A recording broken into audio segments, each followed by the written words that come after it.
are honored and excited to welcome Ken Myers to speak with us today about sacred music.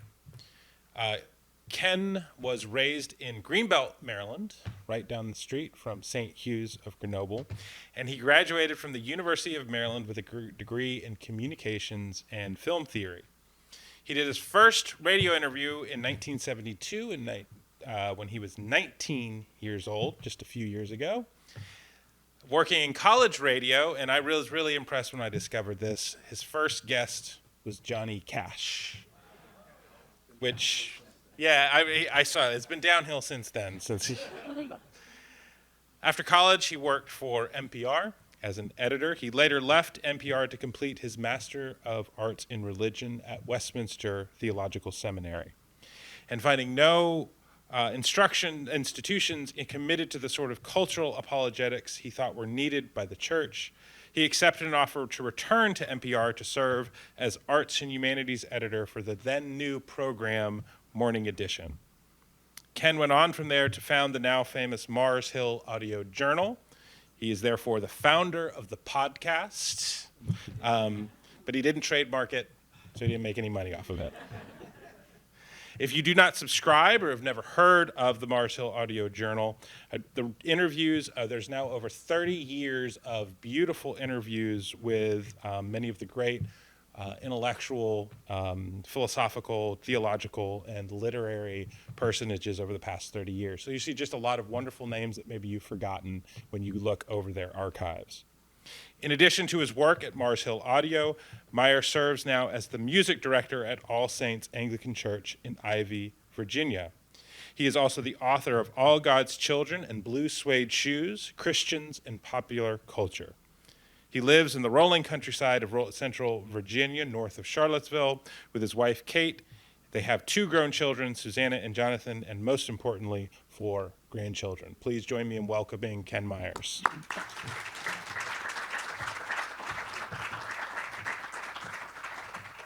Thank you. I want to set my comments tonight in the context of this quotation. When Pope Benedict was still Cardinal Ratzinger, the only really effective apologia for Christianity comes down to 2 arguments, namely the saints the Church has produced and the art which has grown in her womb.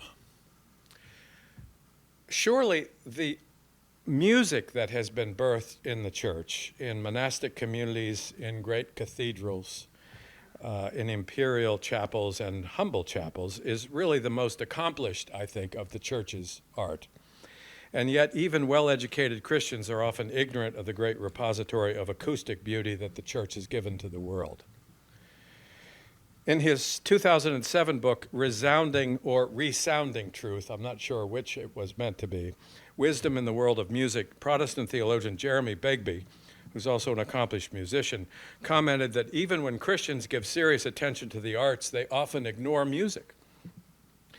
He wrote, quote, "In recent times, a flurry of writing on theology and the arts has appeared, but it would be hard to deny that the world's share of attention has been given to the visual arts, especially painting, and literature. When I attend conferences on theology and the arts or Christianity and the arts, I frequently bump into a default assumption. Painting and literature represent art proper, and the rest, including music, will take care of itself." He went on to observe that, quote, "It is indisputable that music is one of the most powerful media humans have at their disposal. How it mediates and what it mediates are notoriously hard to understand or explain. But I would add that the fact that thinking about music is demanding is no reason to assume that we can't or shouldn't think about it. The experience of music offers countless opportunities for marveling thoughtfully. When we hear a performance that abounds in technical skill and expressiveness, we easily admire the performer's native abilities and the commitment, discipline, and sacrifice required to cultivate such gifts. Acknowledging that they are, in fact, beautiful gifts and not simply adaptive capacities which evolved for the sake of sheer survival, presents another layer of wonder. How good God is to be such an extravagant giver. And unless the performance is entirely improvised, which is incredibly rare, Behind the music is often a process of composition that requires quiet craftsmanship and thoughtful construction, animated by imagination and personality. In the simple pleasure of a well-shaped melodic line, or the dramatic sense of anticipation and fulfillment in an extended progression of harmonies, or in the interplay of contrasting textures, solo then chorus, high voices then low voices, or in the overarching symmetry and confident architectural quality of an extended musical structure. When we hear something truly well composed, we rightly respond with wonder at the intellectual and emotional capacities of the person who composed it, and at the remarkable fact that such an achievement of organizing sound gives us unique forms of pleasure. How marvelous we have giftedness and a giver, gratuity issuing in gratitude. Now that hints at yet another layer of wonder in the experience of music, for behind the performer and the composer is the shape of creation itself, the vessel of such wonders as music enables. Creation includes certain characteristics of sound and of the material things that make sounds, wood and metal, columns of air, and the intestines of sheep that enable us to make strings for violins. When God created sheep's digestive systems, did he have a violin in mind? And even the way we experience space and time, which are absolutely essential to the perception of music. And the more mysterious qualities of mind that enable us to perceive sound as music, not just sound. We perceive it as something intelligible and not just something audible. In the shapes that music takes, as in geometry, we can perceive patterns that convey a pleasing sense of order. And in that order, we come to understand a profound metaphysical and theological premise that reality is fundamentally relational, that the pure sound of the universe is not a single note, but a dynamic chorus of harmony. The mystery of music is tied to the mystery of the ineffable one in three in one of the Trinity. Jeremy Begbie, who I quoted a minute ago, has argued that the experience of harmony in music, and specifically the experience of multiple tones sounded at the same time that form, nonetheless, a unified musical sound, has the capacity to convey a sense of what he calls Trinitarian space, a space that we're invited to enter. After all, Jesus prayed for the whole church to enter that space, that they may all be one, just as you, Father, are in me and I in you, that they also may be in us. I in them and you in me. It's a mysterious cohabitation. Begbie explains how this complex unity is expressed in music. What could be more apt than to speak of the Trinity as a three-note chord, a resonance of life, Father, Son, and Spirit mutually indwelling, without mutual exclusion and yet without merger, each occupying the same space, sounding through one another, yet irreducibly distinct, reciprocally enhancing, and establishing one another as other. I would say that beyond the chord, we have polyphony. We have the dynamic of not just three notes, but 3 or 4 or 5 or 40 musical lines all woven together in a dynamic form. And we won't listen to 40 parts tonight, but we'll listen to some of that interweaving. In the pre-Christian West, from at least the time of Pythagoras, music was understood as an expression of impersonal cosmic order. Early Christian philosophers, who believed in a personal and three-person God, perceived that love was identifiable with music.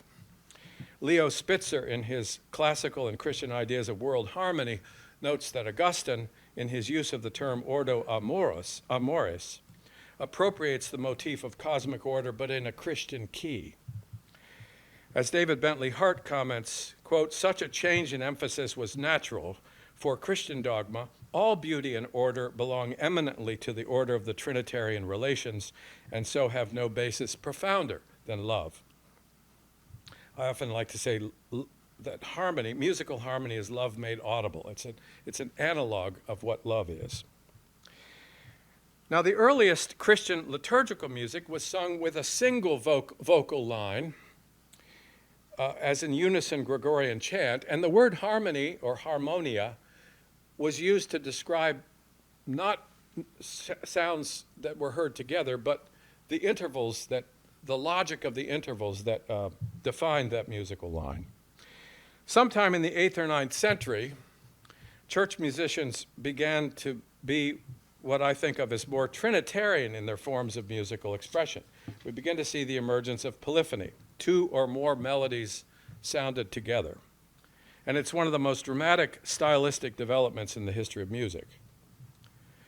I remember years ago hearing an interview with an Iranian composer who wrote in the tradition of Persian classical music, and he was commenting that they never had multiple melodic lines together. And I said, well, of course, you're not Trinitarian. You wouldn't have that. That's a Trinitarian discovery.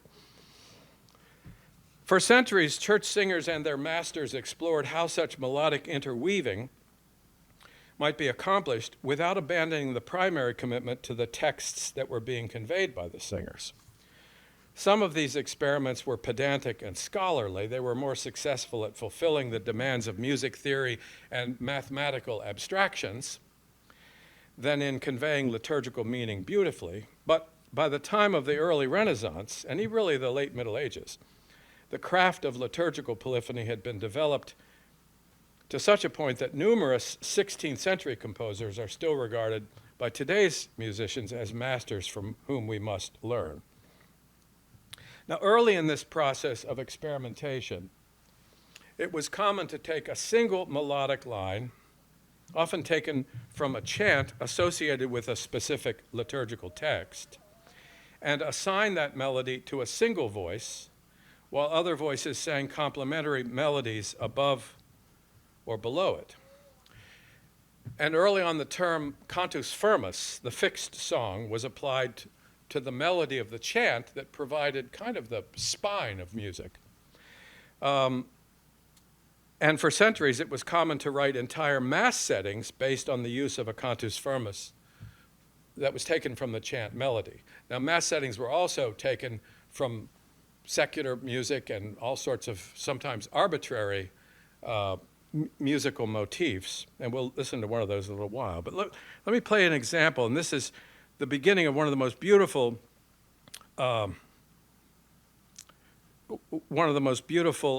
plain chant hymns. It's Ave Maris Stella, which probably dates to about the 9th century. Hail, star of the sea, nurturing mother of God. Those are the opening lines in Latin. And I wish, this is where my inner disc jockey, I just want to play the whole chant. We're going to listen just the first 14 seconds of this chant, so you get an idea what that melodic line, how it begins, and it sets in motion. There are lots of masses based on this melody. So here's the plain chant. Ave Maris Stella, Dei Mater Alma. Okay, I'd love to play the whole thing, but we'll stop there. Now, I want you to listen to what that and let's play it one more time. Just those opening notes. Just those opening notes.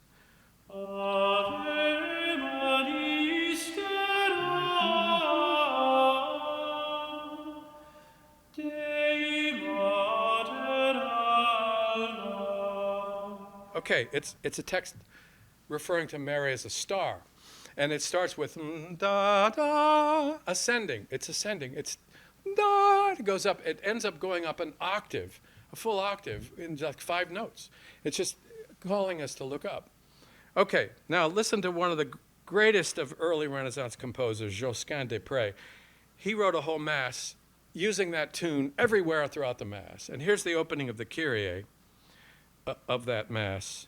And listen for that da da. You'll hear that repeated in all the voices. And as each voice enters, I think there are four voices in this one. That's the tune they use. But then he weaves those together in just a remarkable way. Here's the opening of the Kyrie.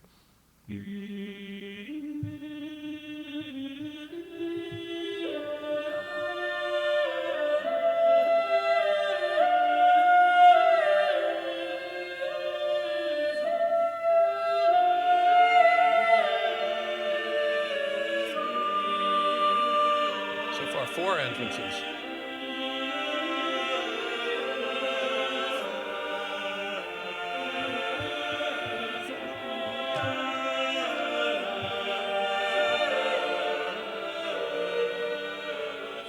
Okay, and here's the opening of the Agnus Dei, jumping to the last section of the Mass, similarly. Can we turn it up a little bit?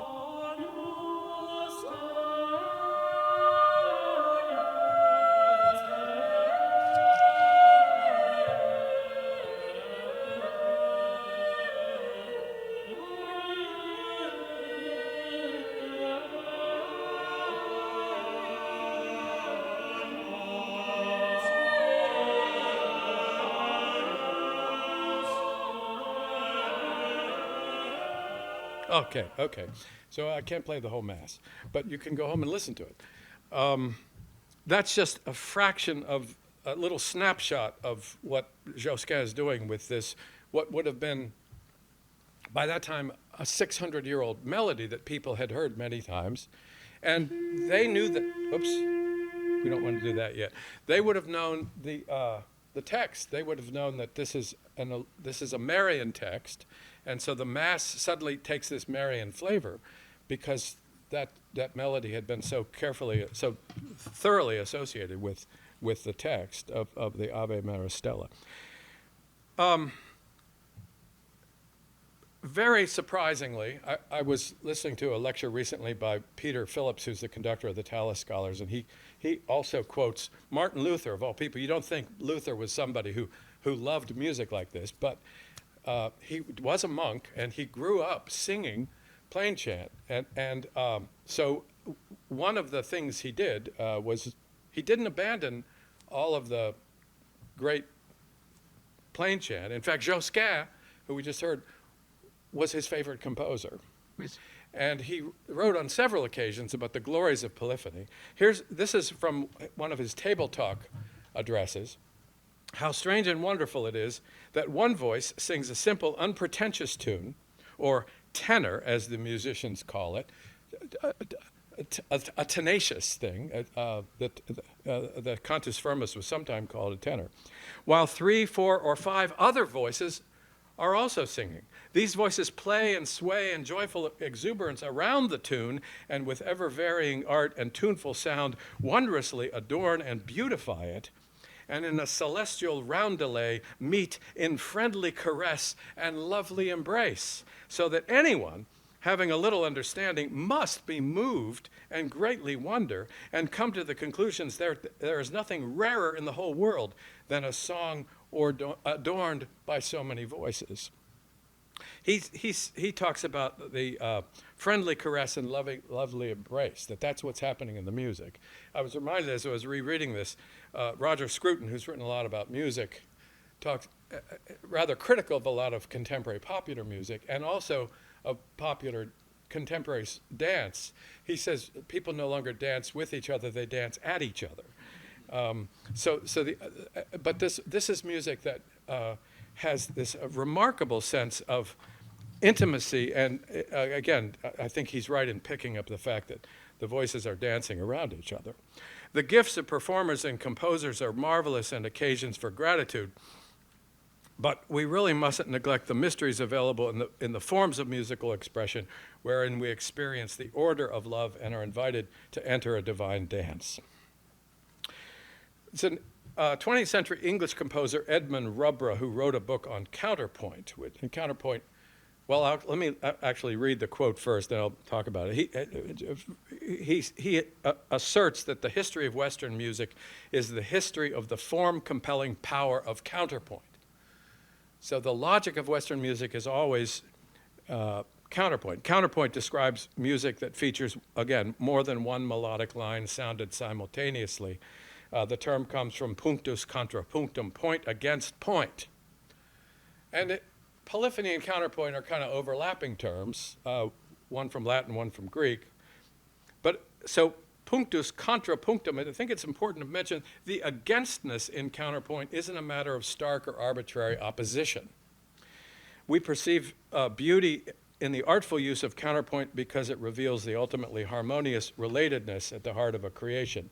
called forth by a triune God. So the contra in counterpoint is a fruitful against, involving, as Rubra described it, the cross-fertilization of melodic lines, the genes in each combining to form a totally new musical being. I think of when plain chant is used in a mass, as Josquin used it and many other composers, that it's a seed that ramifies. That the plain chant is a seed that suddenly has all these ramifications. And I think the root meaning of ramify is to create branches, if I'm not mistaken. Now, the self-consciously progressive spirit of the 17th and 18th centuries was decidedly more rationalistic and more practical than earlier ages, and increasingly more earthly than heavenly minded. And so James Gaines, who's written about Johann Sebastian Bach's experience as a late Baroque composer, kind of pre-Enlightenment composer, although, again, I mentioned Peter Phillips. I heard in this interview, he says, I sometimes think of Bach as a Renaissance composer, because he's still working with ideas of polyphony and counterpoint that really belong more in the 16th century than in the early 18th century. But at the time, and Bach is achieving incredible heights and depths of contrapuntal glory. I just love to hear what Bach and Palestrina and Josquin are talking about now in heaven. Gaines said, the Enlightenment critics of counterpoint were renouncing music's allegorical and cosmic nature, its claim to be a manifestation of the divine. To this generation, music was not to be written according to any higher theory or objective than that of sensual oral pleasure. It was just an acoustic event, but a materialistic event. Not surprisingly, the music written by the scoffers in Bach's time hasn't stood the test of time as Bach's has. And the greatest composers of later centuries continued to rely on contrapuntal techniques to deepen their musical expression. In Rubra's own judgment, quote, Beethoven, Verdi, Sibelius, Nielsen, Holst all illustrate in their development the tendency of musical thought as it matures to move always nearer to the pure springs of contrapuntal thinking. Now, as I suggested above, it happens, I think there's a theological explanation for this. The conversational dance experienced in counterpoint is an analog of the Trinity. The late Robert Jensen, who was known, I think, for overstating things sometimes, he once said, the final word about God is that he is beautiful, and that he is beautiful with the kind of beauty that music has. Indeed, he is beautiful with the kind of music that a certain kind of music has. The last word about God is that he is a great fugue of Father, Son, and Spirit. Fugue is a form of counterpoint. Fuga is the Latin for flight. It's music that takes flight, and often it always involves the interweaving of melodic lines. Jensen believed that musical counterpoint was an analog of the dynamic interpersonal beauty of the Trinity, whose image bearers we are and whose character is experienced relentlessly in the order of creation. So counterpoint wasn't an invention of the Western musical tradition. It was a discovery of a latent feature of creation's goodness. And it's a feature that can really only be best understood by participation, either through singing or playing or through active, attentive listening. And the type of listening has to be what I think of as Trinitarian listening rather than Unitarian listening. Rubra himself wrote, a type of listening that accepted a single melodic line as perfect and self-sufficient would not only view the combination of different melodic lines as unnecessary and chaotic, but as a cancellation of the perfection of each.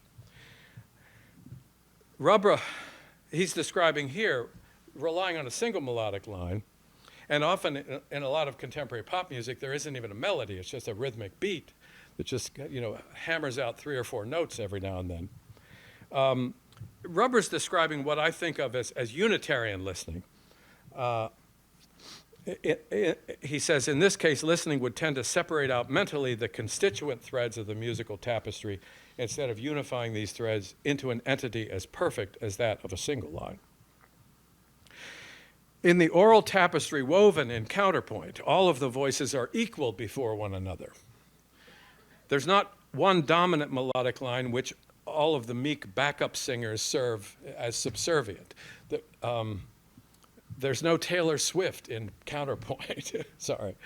All of the parts have an equality. It's a vision of harmony as unity, not hierarchy.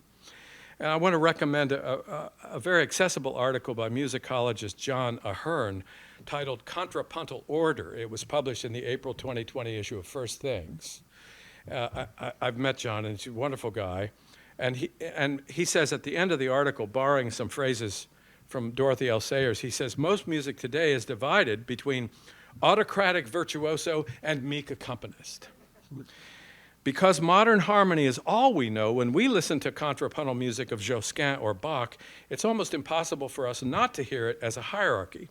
We assume that whatever leads dominates what follows. And then he concludes, this makes it harder for us to imagine a sociality, neither too homogeneous nor too individualistic, but balanced by the rules of counterpoint. It is this vision of harmony in music, in marriage, in friendship, in society that we so desperately need to recover. I read that, I thought, in a very exotic moment of fantasy, imagining leaders of our various political factions getting together to sing a motet by Josquin. I have a rich fantasy life. Or a choral fugue by Bach. What would happen? You know, imagine Elon Musk doing counterpoint with someone. How would that transform our public life? I'd write it into the Constitution as a requirement for office, that you have to be able to sing polyphony. The act of hearing as one a group of two or more musical lines does take practice, and it requires an attentiveness that contemporary habits of music as background typically discourage. So we're going to exercise the capacity for Trinitarian listening by listening to a little bit of simple counterpoint in the form of Renaissance polyphony. I mentioned we listened to a Josquin's Missa Ave Maris Stella. Josquin was one of the greatest masters of the early Renaissance, died in 1521. We don't know much about his personal life. We're not even sure when he was born, probably around 1450. And the joy and wonder conveyed by his work can only be experienced by listening attentively. Let me say a little bit more about that before we listen to some more. It's really hard for us to listen to music as something that's not a background activity.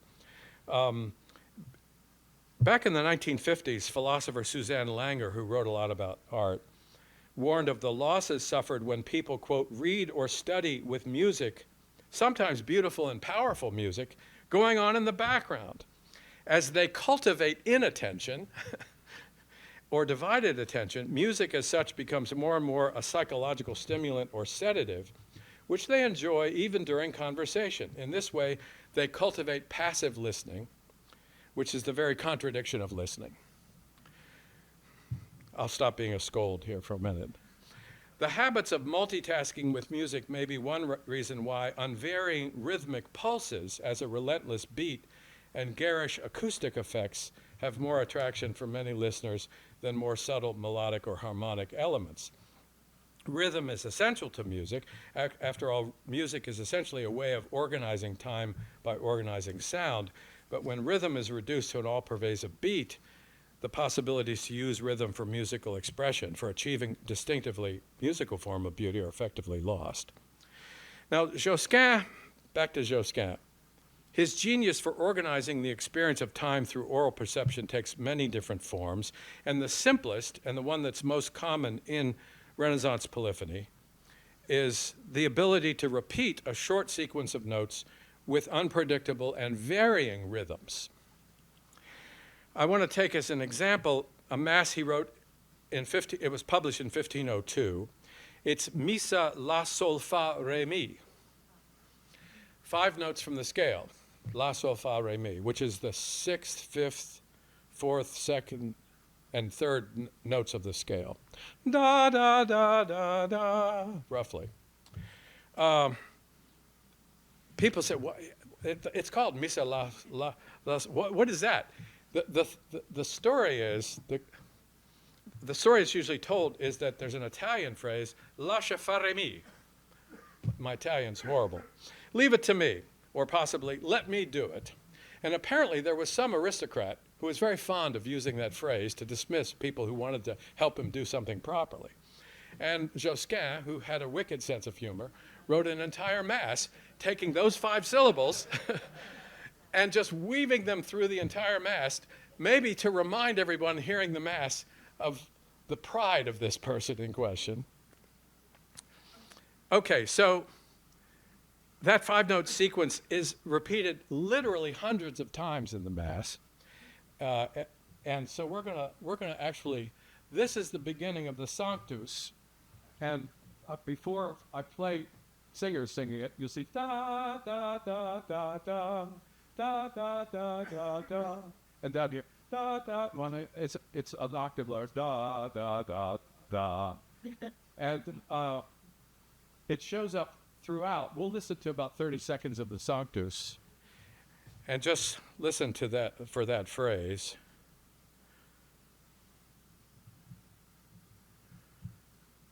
Let's see. There we are.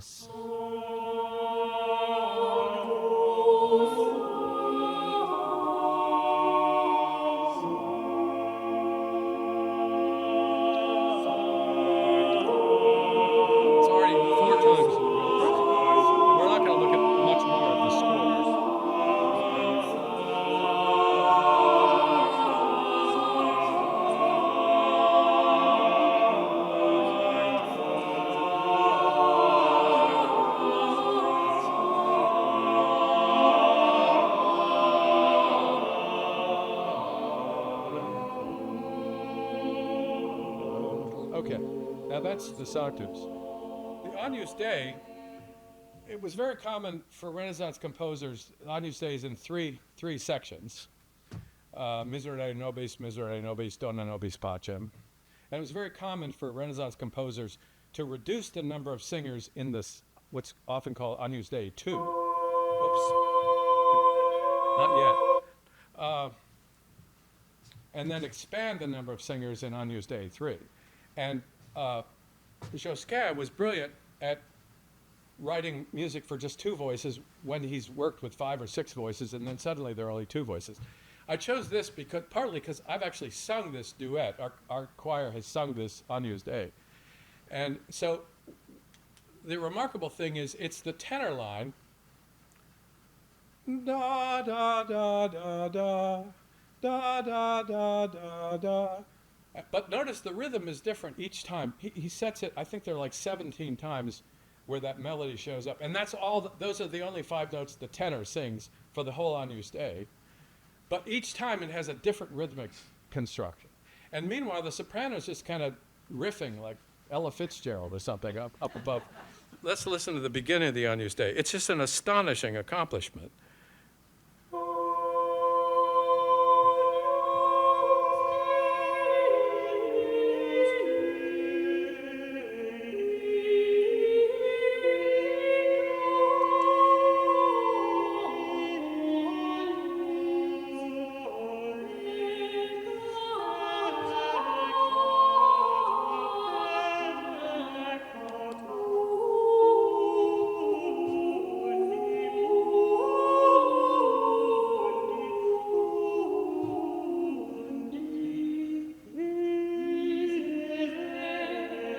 Okay, we're going to stop there. It just makes me tired. The trickiest part in singing that is because of the fact that each iteration of the melody has a different rhythmic structure. And sometimes it gets kind of syncopated with the soprano part. But what's achieved there is, this isn't tone painting. It's not like he's actually exploring something that's in a sense a kind of merely musical meaning, but showing how a kind of luminosity can emerge just from the variation of rhythm. There's a variation of rhythms that's present with each phrase, and then there's the rhythm that we feel between each iteration of the phrase, the rhythm of repetition as the phrase echoes itself, each echo slightly different from the last. Now, the musical style we know as polyphony is characterized by other modes of repetition, most notably the repetition of melodies with or without the same rhythm. New Yorker music critic once said, Renaissance polyphony does for the ears what the Sistine Chapel does for the eyes, giving lyric shape to divine power. And there is an architectural aspect to the way repetition is used. Repetition is present in the arts because it's essential to reality's intelligibility. We know what things are and what they mean by recognizing likenesses between one thing and another. Our identity in the image of God is a kind of echo or repetition, and the aim of redemption is that we become more Christ-like. We repeat Christ in a way. And the meal that Jesus shared with his disciples repeated countless Passover meals, which themselves repeated the Exodus, even as it anticipated his crucifixion, and innumerable Eucharistic meals in the 2 millennia since that upper room meal, anticipating in turn a repetition, an eschatological marriage feast. So the temptation in the wilderness repeats with a dramatic difference the primal temptation in the garden, as the second Adam triumphs where the first Adam failed. So in everyday life, as in the unfolding of redemptive history, reverberations orient us and make our lives intelligible. In Josquin's own lifetime, the Mass he wrote, and we won't have time to listen to this, that was most popular was his Missa de Beata Virgine.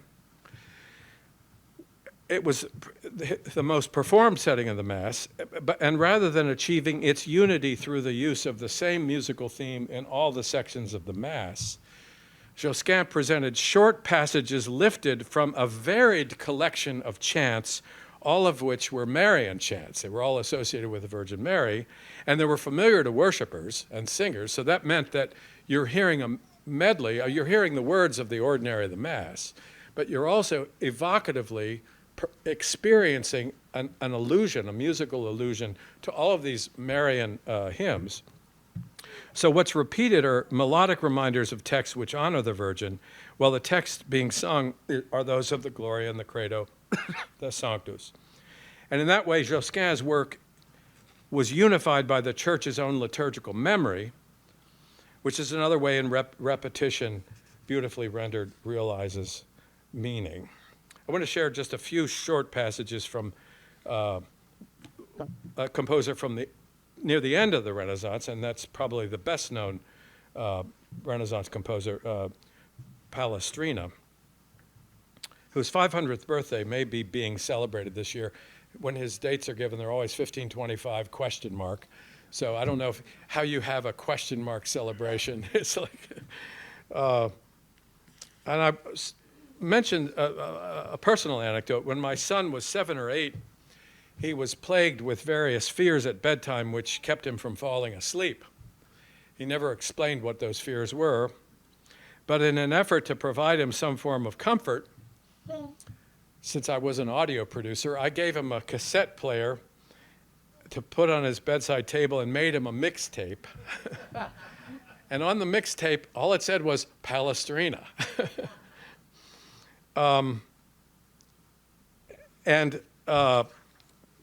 So Jonathan was eventually soothed by 16th century sounds, and it seemed to work.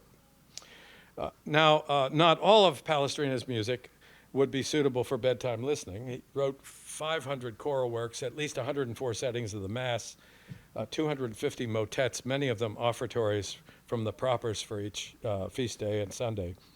There's mournful lament, glorious ecstasy to be heard in his work, but it's always guided by a confident, what I think of as a confident rather than cautious restraint. Danish musicologist Knud Jebsen once wrote, judging from his art, he seems to have been of an earnest, quite quiet disposition, and to have been characterized by a certain gentle manliness combined with aristocratic reserve and a pronounced natural aptitude for the harmonious.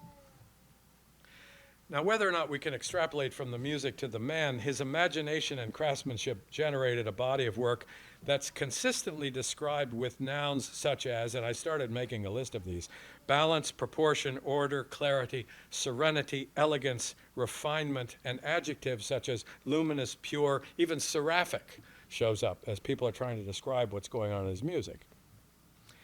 interestingly, a lot of those qualities are often attributed to the spirit of plain chant. And many of Palestrina's compositions were inspired, some directly derived from plain chant melodies. The shape of his melodic lines feel much like plain chant. The complex coordination of multiple interacting voices serves to enhance rather than obscure the intelligibility of the words of the liturgy, which are finally words of comfort. In one of his Wednesday homilies, John Paul II once observed that the proclamation of the kingdom of God sustains the conviction, quote, that within history there is at work a plan, a design, a strategy of harmony and good desired by God. And he went on to say that rightly perceived and honored, the kingdom of God is a source of peace and serenity that overpowers the empire of darkness.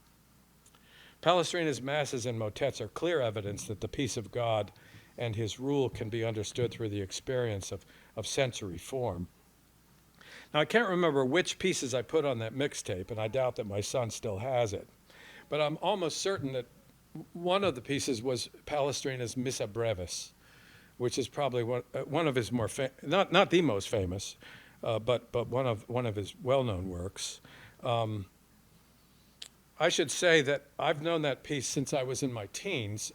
It was mentioned that I went to school in Prince George's County, and in my 11th and 12th grade music classes, my music teacher was the cantor at the Basilica Church here. And so we were singing Palestrina. I'm sure the ACLU would have shut us down if that. And I learned Victoria and a lot of other sacred choral music. And he often invited several of us to come and sing at concerts, or even I sang at an Easter Vigil service here one year. And I learned the Palestrina Missa Brevis by heart when I was about 15 or 16. The title of the Mass is an anomaly. It's no shorter than any of Palestrina's other 100-plus settings, published first in 1570. It's one of only 6 what are sometimes called free Mass settings. That is, they're free because they're not based on either a plain chant or a melody from a pre-existing motet. He wrote, 105 Masses. Only 6 of them had an original theme that dominated it. It's written for 4 voices. There are 5 voices in the final Agnus Dei, and the 1880 edition of Sir George Grove's Dictionary of Music describes it as a work of unapproachable beauty. Well, we're going to approach it. That description was no doubt intended as an odd compliment, but it unfortunately suggests that unworthy novices should keep their distance from this holy monument. I think it's actually a really good place to start listening to Palestrina. So let me take a minute just to show how Palestrina uses repetition similar to Josquin's use. This is often called imitative polyphony. And we're going to listen to the opening of the Kyrie, in which he weaves a very short, relatively simple theme with remarkable ease. And this time when I said over, I will turn this microphone on. I forgot to turn this on before. Okay. Is that on now? Okay. Okay, so it's a very simple melody, and it starts in the alto. Da da da da da da da da da da da da. And before the alto has even finished it, the basses come in. Da da da da da da da da da da. And before they finish, the sopranos come in, singing again a 4th higher than it's just an octave higher than what the basses have sung, and then the tenors, before the sopranos have finished their iteration, the tenors come in. And interestingly here, if those of you can read music, this starts on an F, this starts on an E flat, which is only a whole step lower. So it's harmonically a little bit surprising. We'll play the first minute of the Kyrie, and I actually brought the whole score with me for that. Let's see, here we are. Well, I know it's here. Here it is.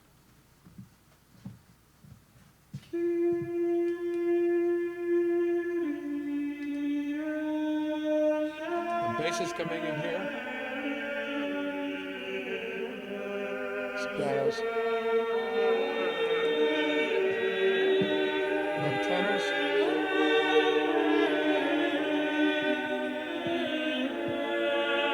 Basses sing it again here. Alto sing it again here.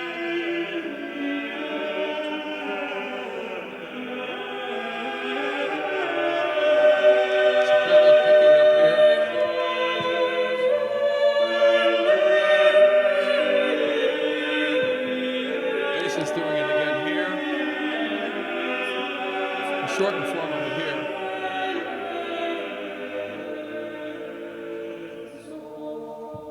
It's remarkably constructed, but it sounds effortless. And when if you're listening to it and you're not paying attention to the structure, it just sounds gorgeous. But then you start listening to what's happening among all the different parts, and it's really. Oops, sorry. I find it, when I'm really listening carefully, I find the music so much more moving. Some people think, well, if you're going to listen critically, then you won't enjoy it.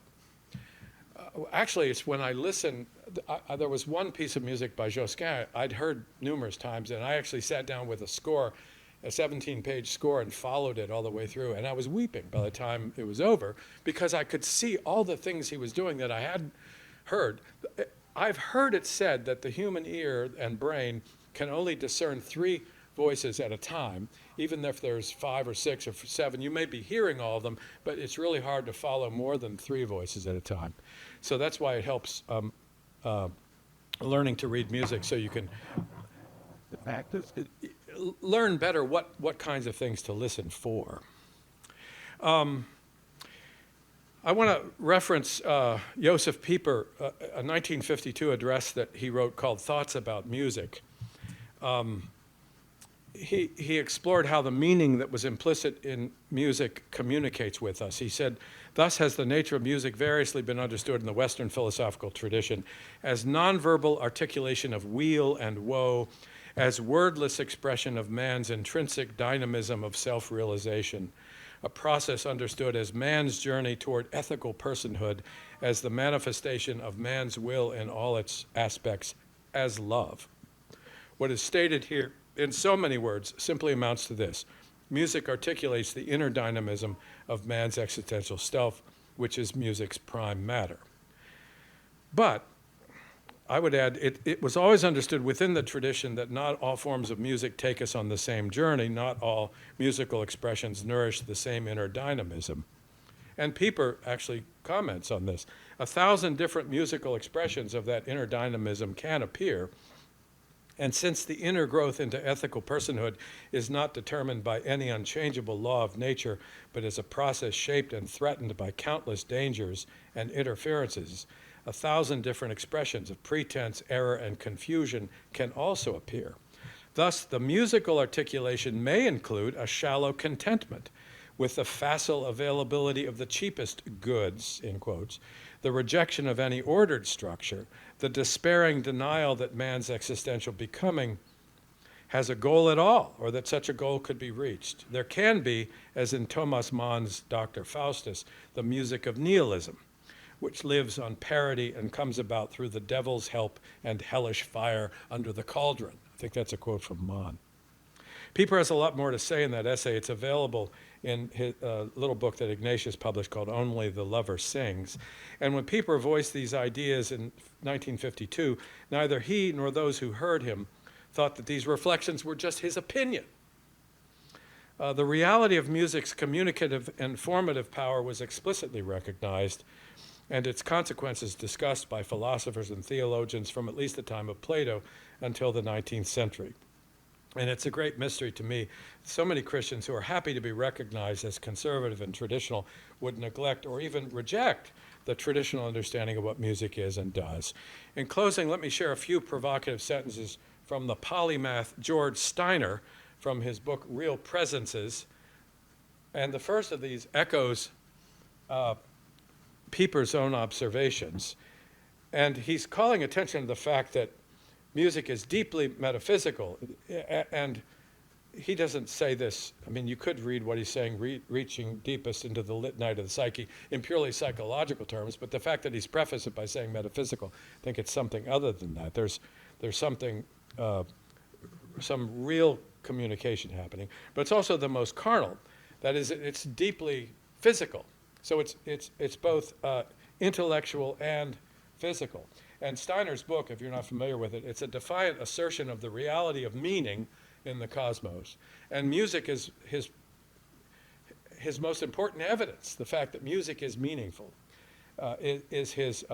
He believed that the phenomenon of musical experience was a testimony to the reality of meaning, or even to the reality of reality, you could say. And then here's finally a last quote from Steiner. Music means, it is brimful of meanings which will not translate into logical structures or verbal expression. In music, form is content, content is form. It is at once cerebral in the highest degree, and is at the same time somatic, carnal, and a searching out of resonances in our bodies at levels deeper than will or consciousness. I'm going to stop there, and I'm sorry we couldn't listen to more music, but the wonderful thing about the time we live in is so much music is available. There's more music available, really good music available, and yet I find that even really thoughtful Christians are ignorant of it. So I'm kind of on a crusade to change that. Thanks very much.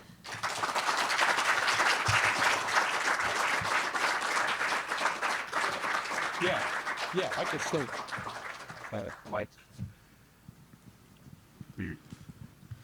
Hi there. Is there some subtle distinction between polyphony and counterpoint? they're overlapping. So polyphony, the term polyphony is often used specifically to refer usually to vocal music, not always. So it's interesting. I just listened to it. I mentioned the comments by Peter Phillips. It was a BBC 6-part series called The Glory of Polyphony, and he never once played any instrumental music. Now, it's partly because he's a conductor who conducts choral music, but it's typically applied to, it's more typically applied to choral music. But counterpoint also can be, but polyphony often has multiple lines that echo or imitate the same melody, whereas counterpoint need not echo the same melody. So you could have a melody and a contrasting melody that were interacting, but and that would be counterpoint. But polyphony typically has the same musical elements are heard in all the voices. Would you say, and so can I just follow this up? Yeah. So in each case you have a kind of equality, either in the sense that everyone's singing the melody at different times, or you have different sort of melodies that interact with each other. Yeah. So my question is about the hymn. Would you say that hymn is a devolution of this tradition? Because there you have, as beautiful as they are, of course, you have a single melody, and, well, you know what a hymn is. But what would you say about that? So you mean, well, the hymns, most of the plain chant hymns, you're not talking about plain chant. No, I mean you're talking the about 4-part hymn, soprano, post-Reformation. alto, tenor, bass. Where Yeah. the other I mean, parts- there's a sense in which it is a devolution. And it was,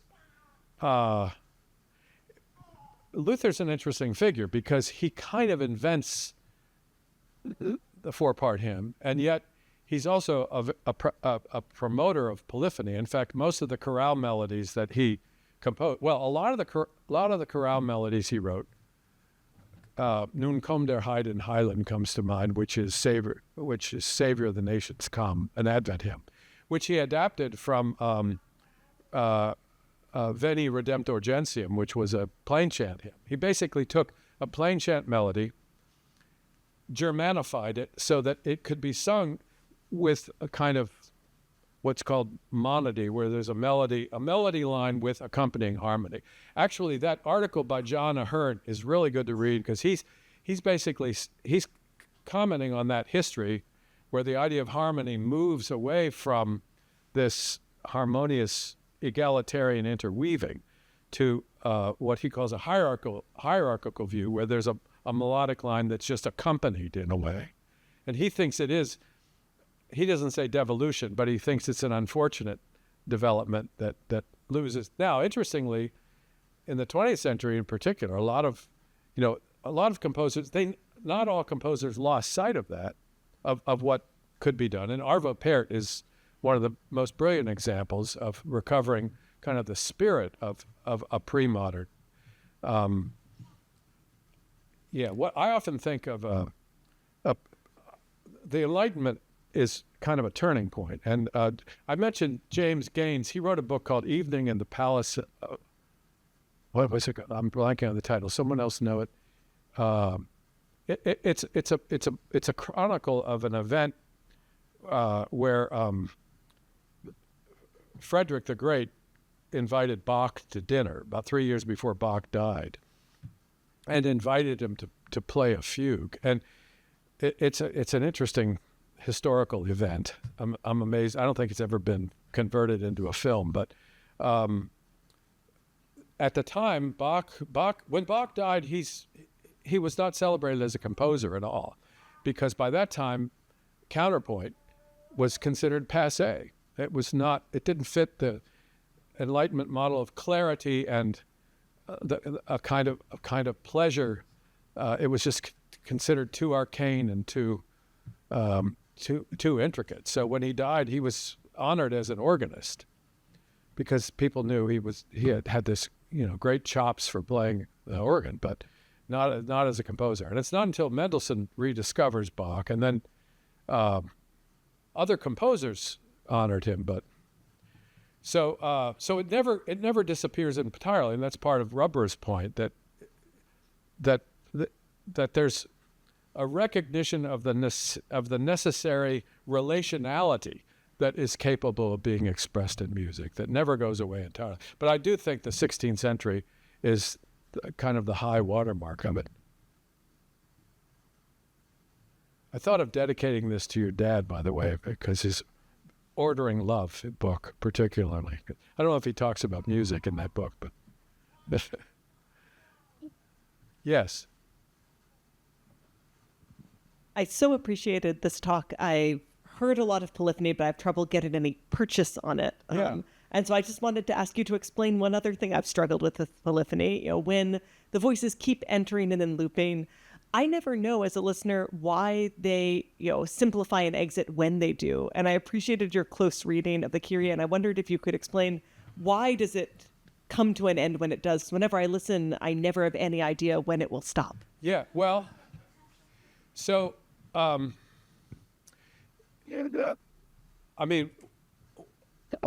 one reason is that it's written with the shape of a phrase in mind. And so it's almost like coming, one line, let's say an alto part, comes to the end of a phrase, and it's the end of a paragraph. It's like, put 2 carriage returns in here to leave space for the next time. But meanwhile, something else has started to develop. And so, if you look at the score for a lot of this music, most parts will have, a measure or two of rests where they're not singing at all. And it's because there's no place for them the way the fabric is constructed at that moment, they're not necessary in that moment. And so sometimes, and Josquin is brilliant about this, you're working along with 4 or 5 parts, and suddenly there are only 2 parts singing for a long time, like the middle of that Agnus Dei, where there are only 2 parts. And or he'll have 4 parts singing, and then suddenly there are 2 high parts, and then later there are 2 low parts. And so he's now there are some Renaissance composers. There's a Renaissance composer, very difficult to listen to, Nicolas Gombert, who I've written a little bit about, but it's mainly because he's hard because he never let anybody have rests. His music is just relentless, and it's hard to figure out how did he figure out how to weave this together without any breaks in the structure.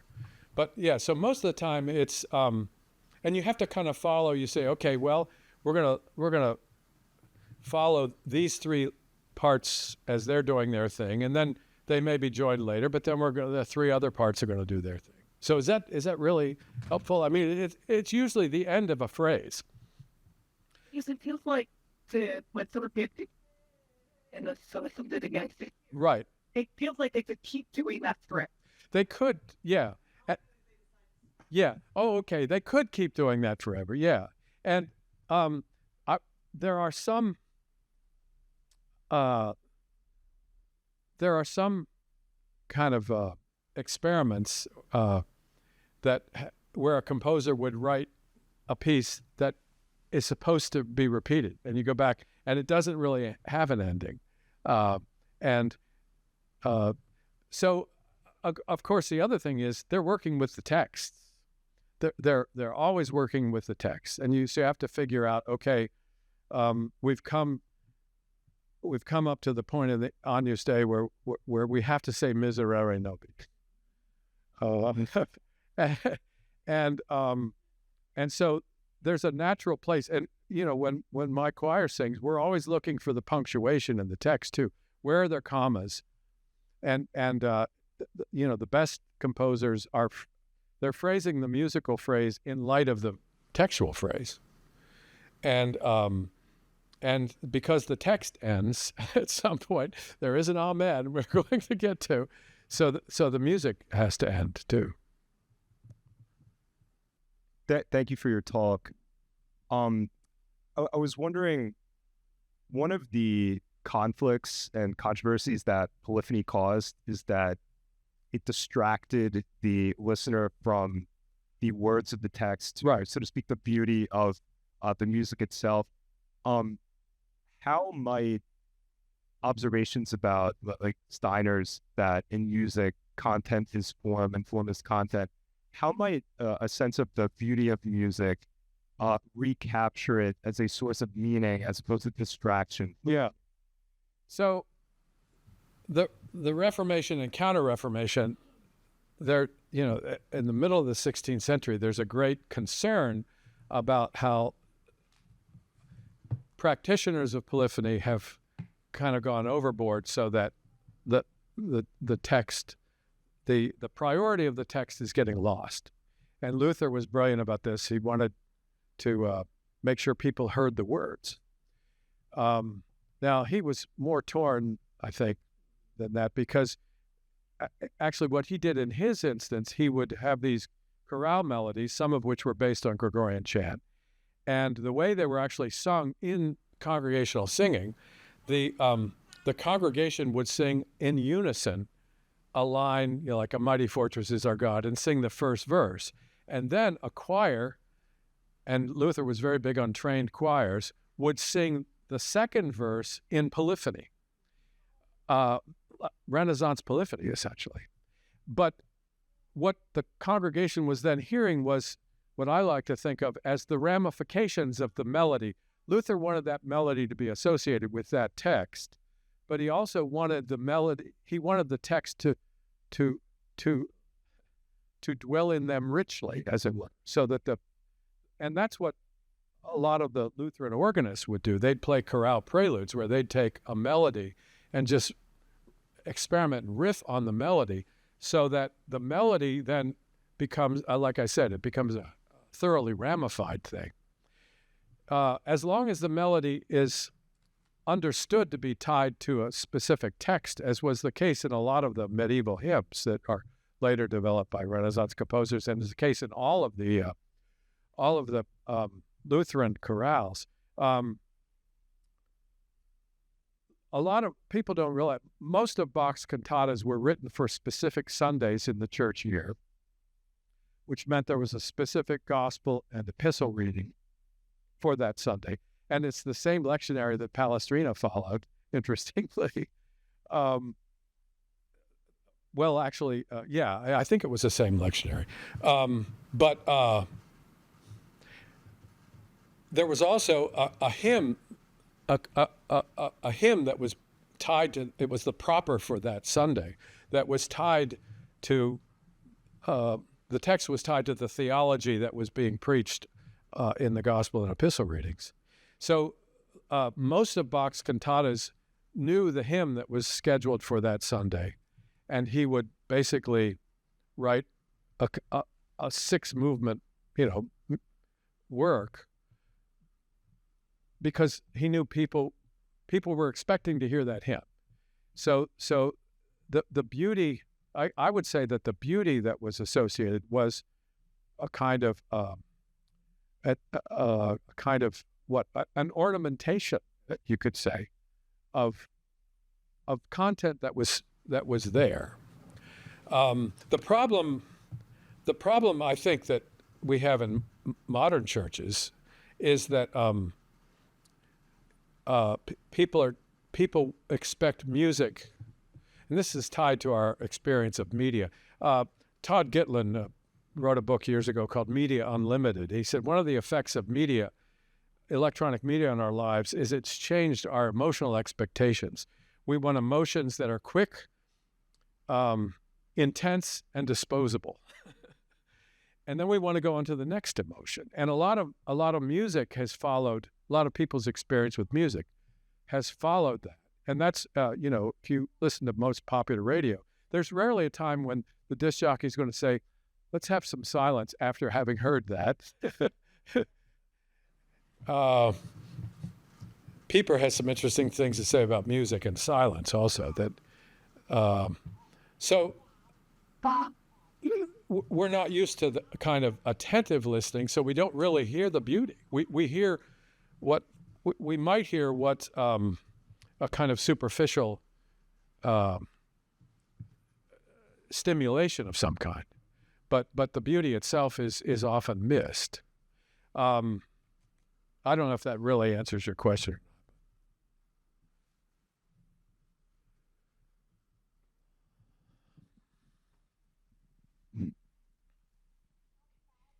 I want to tack back to the theme of devolution because we're raising teen boys. And we had an argument around the dining table the other day about Korean rap and whether our boys could listen to it. And my husband, I think, disposed of it brilliantly because he said, Korean rap, K-rap, crap, K-rap. And it actually didn't come up. It settled the question, but it put me in mind of, I remember reading Alan Bloom's The Closing, 30 years ago, and he has the chapter on music, and he talked about Mick Jagger being the kind of incarnation of the Dionysian spirit of our age. Yeah. And compared to what my boys wanted to listen to, I mean, the Rolling Stones are like the Vienna Boys Choir. Oh, yeah. Okay? But the question is, I loved the Rolling Stones. Yeah. And is there a place for the Dionysian, not in the sacred liturgy, but in a life well lived? Yeah. What do we do with the Dionysian that's not, and how does it relate to the harmonic spheres? Yeah. I genuinely don't know, but I genuinely think that there's a place for the expression of the Dionysian. Yeah. I was a disc jockey for a while in the mid-'70s and played pop music for the most part. And one of the things that gave me pause in that role is after playing that music for 4 hours, I realized how hard it was for me to pray. I was so far away from prayer. So I would say that one of the rules for our consumption of music is, does it take you very far from prayer? Is there room for the contemplative? But is the Dionysian, is it kind of an addicting thing where the contemplative, it's kind of like balancing the contemplative and the active life.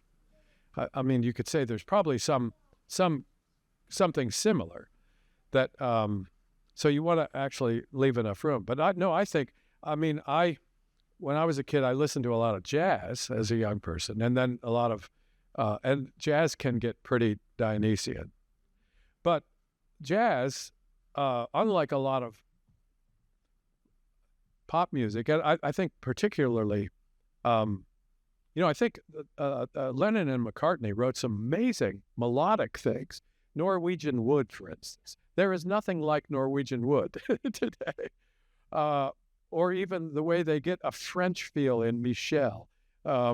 So, and there's a sense where they've been listening to Debussy or something when they wrote that. So there was an awareness of melodic order.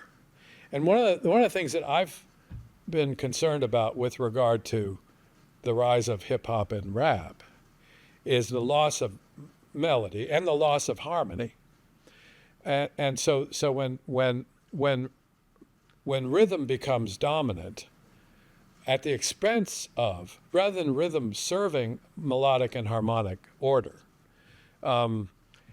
rhythm is more, well, especially if it's just a beat. It's not so much, I mean, that Josquin piece, that was incredibly rhythmically complex, but there was no beat in it. There wasn't a kind of consistent beat that kind of drove it. Scruton has written about that in one of his books on musicology.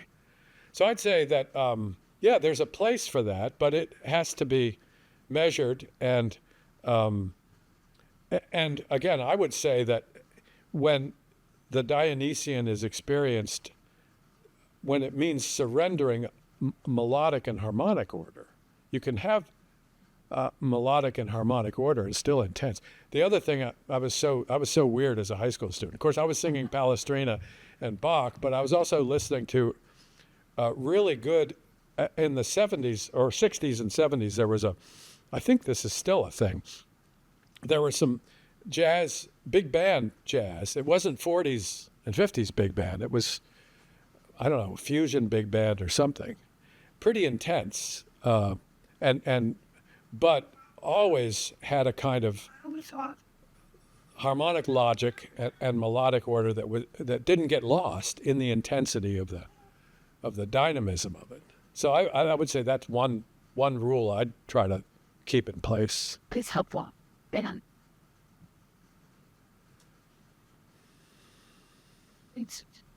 Can I? Yeah. Yeah. Thanks for this wonderful talk. I was interested in your comment on the Enlightenment as a turning point. So in the 1750s, there was in Paris a choral of French and Italian music, and Jean-Jacques Rousseau, who was a composer, right? I don't think his music stands the test of time, but it was very famous in his own moment. He thought that choral was so intense that it could have given rise to a real revolution. Yeah. Which is never a crazy idea if you're thinking about the politics of Paris. And so I was wondering if you could, but I've read about this, but I've never had the chance to understand like what this choral was about. Yeah. So do you understand the choral between no, French and I Italian just music? read an allusion to it just in the past couple of weeks, because I was looking at a book on debates about counterpoint in the early 18th century, maybe about the same time. I think the name of the author of the book was Yearsley, and he was saying that the battles about counterpoint were almost bloody battles also. And, I'm reminded, what's the line they say about battles in the academy? They're so vicious because the stakes are so low, or something like that. But no, I don't know that, but I want to research that, because I just saw, I can't even remember, I just saw something. I know Rousseau wrote a lot about music. In fact, one of the interesting things that has occurred,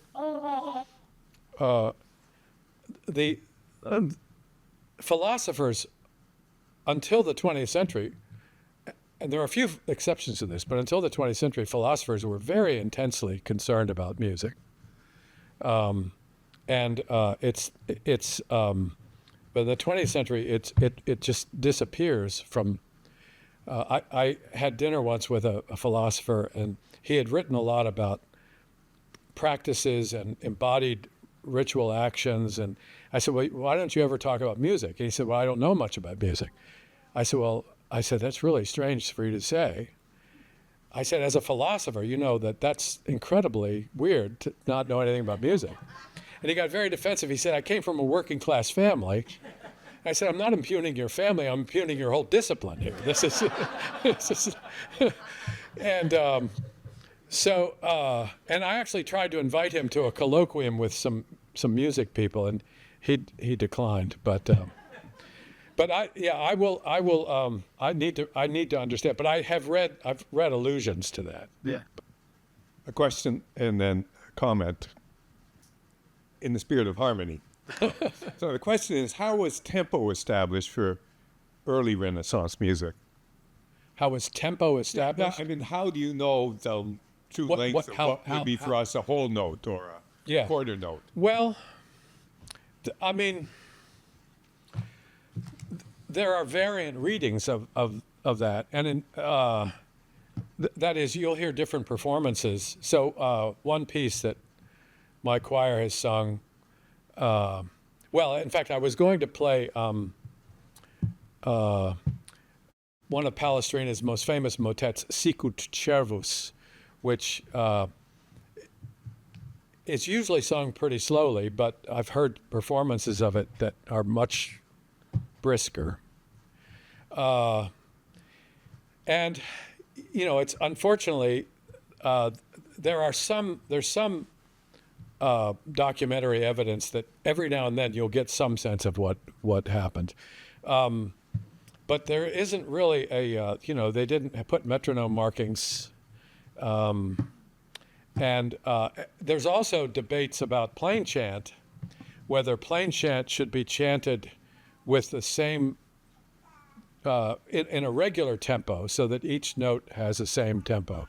Apparently that was an English preference, whereas on the continent, plain chant was chanted much more with the rhythm of spoken speech than was the case in England for some reason. But there's no, and I think that what happens in practice is, as conductors work with the music, you begin to feel, this rhythm works a lot better with this tempo works a lot better than the tempo. And what's interesting to me is there's often a kind of consensus that arises, where once you've been intimately engaged with it enough, you can kind of imagine this is probably where it works best. This is where it works best. The observation is this, that I can't imagine hearing Palestrina in most churches because the acoustics are horrible. Yeah. And then visually, the visual field is horrible. Right. Quite apart from the structure itself, you've got really bright lights. Right. Whereas all this music would have been heard probably in places that are stone, and the acoustics by default are going to be good, and you're not your eyeballs aren't burned out by the lights. Yeah, no, that's right. And I think I always joke with my choir, say we're going to get the spray on stone in here next week. The acoustics in our nave aren't that bad, but one of the things that's a problem in really a lot of modern churches, the ceilings are too low, so that's another problem. And there are newer churches that are being built with the acoustics, with musical acoustics in mind.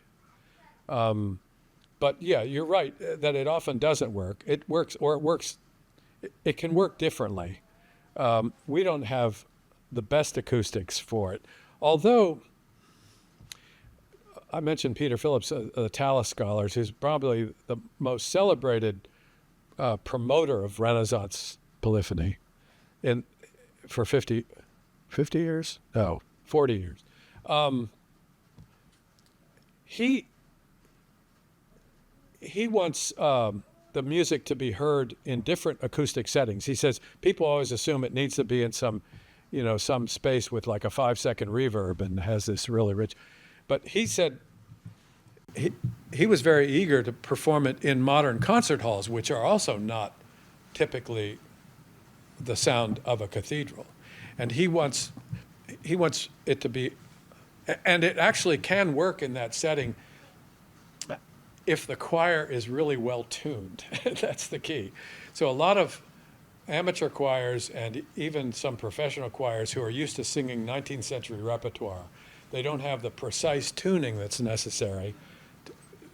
There's a sense in which if you have a very reverberant space, it makes it more forgiving if you're not quite in tune. But if you're in a cleaner space, if you're not right in tune, it's really going to be disturbing. So I think that, so it does, and this music, the more I've sung it, the more I realize it really requires, it's amazing to me to imagine what kind of singing talent they had.